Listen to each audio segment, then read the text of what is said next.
Salam sejahtera, nama saya Stephanie Anak Jimmy, memegang nomor metrik di 202211102223. Pada hari ini saya akan menjelaskan tentang artikel yang bertajuk Jerbu Rentas Sempadan, Isu dan Cabaran Undang-Undang di Malaysia dalam Mengekalkan Kualiti Udara yang Baik.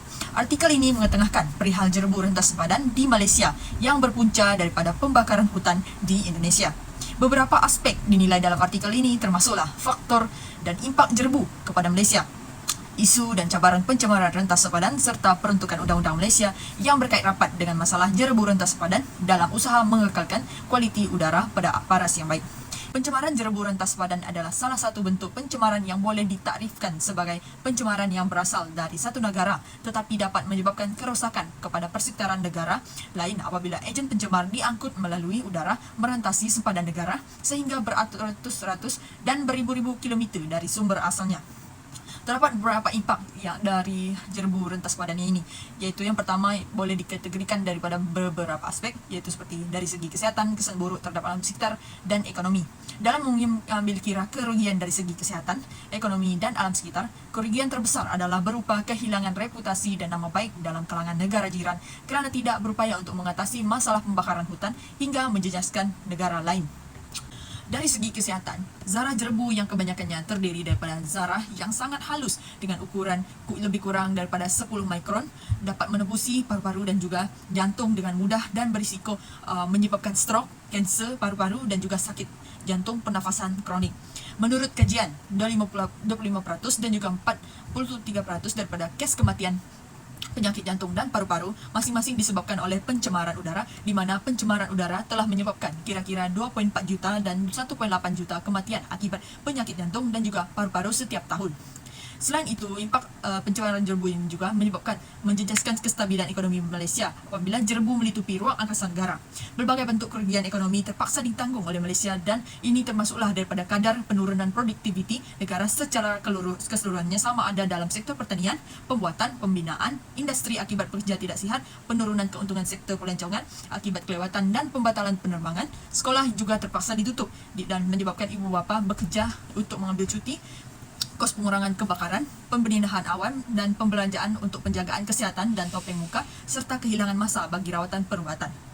Dan yang ketiga, menjejaskan persekitaran dan kestabilan kepelbagaian biologi. Isu pencemaran jerbu rentas sempadan memberi kesan yang tidak baik terutamanya terhadap kehidupan di hutan pakai gambut, meningkatkan ejen pencemar udara yang banyak dan menyebabkan penyedotan partikul toksik dan kemarau dan peningkatan kasih dan sumber air. Ini dapat dilihat apabila Singapura telah mencatatkan indeks standard pencemar yang tertinggi sebanyak 341, manakala 32 daripada 52 stesen pemantauan kualiti udara di Malaysia berada dalam lingkungan yang tidak sihat, serta Sarawak yang turut mencatatkan indeks pencemaran udara tertinggi dengan bacaan sebanyak 205. Terdapat juga langkah yang telah dibahaskan dalam artikel ini, iaitu pertikaian berkenaan pencemaran rentas sempadan memerlukan kerjasama antara negara yang terlibat melalui peruntukan undang-undang antarabangsa lantaran kekangan yang ada pada undang-undang domestik sesebuah negara. Salah satu inisiatif terbesar yang dilakukan oleh Malaysia berhubung masalah jerbu di negara ialah melalui penggubalan Akta 127, Akta Kualiti Alam Sekeliling AKAS 1974 yang mula kuat kuasa pada 15 April 1975 bagi mencegah, menghapus, mengawal pencemaran dan membaiki alam sekeliling. Sarana penyelesaian yang telah dicanangkan adalah salah satu cara dalam menangani isu pencemaran jerbu rentas sempadan adalah dengan mengkaji semula puncak sebenar aktiviti pembakaran hutan yang berlaku di Indonesia. Sebagai negara sumber pencemaran, jelas sekali memainkan peranan penting dalam mengurangkan jumlah kawasan titik panas dalam usaha mengurangkan pencemaran jerbu. Dalam pada itu, amalan tebang dan bakar untuk membersihkan tanah harus dihentikan bagi memastikan kelangsungan pencegahan masalah jerbu rentas sempadan. Dalam hal ini, entiti atau syarikat yang bertanggungjawab sama ada besar atau kecil harus dipertanggungjawabkan berdasarkan undang-undang jika didapati bersalah menggunakan kaedah pembakaran dalam kerja-kerja pembersihan kawasan. Sebaliknya, kaedah yang berkuasa rendah lain untuk membersihkan tanah yang mesra alam haruslah diterokai. Ini sudah pastinya menuntut bantuan dan inisiatif untuk mencari alternatif pengurusan tanah yang lain, terutamanya bagi pekebun kecil yang kurang kemahiran dan latihan.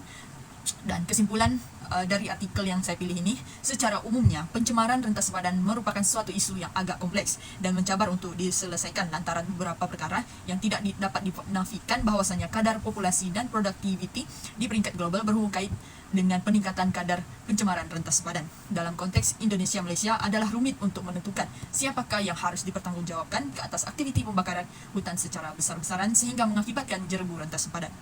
Kini sudah tiba masanya bagi Malaysia mengorak langkah kehadapan dalam menangani isu penyebaran jerebu rentas padan dengan mengadakan undang-undang yang boleh diguna pakai secara langsung terhadap pesalah laku.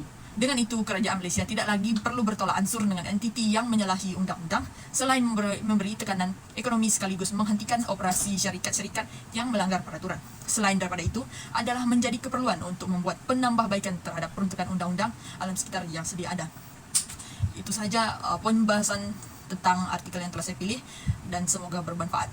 Sekian, terima kasih.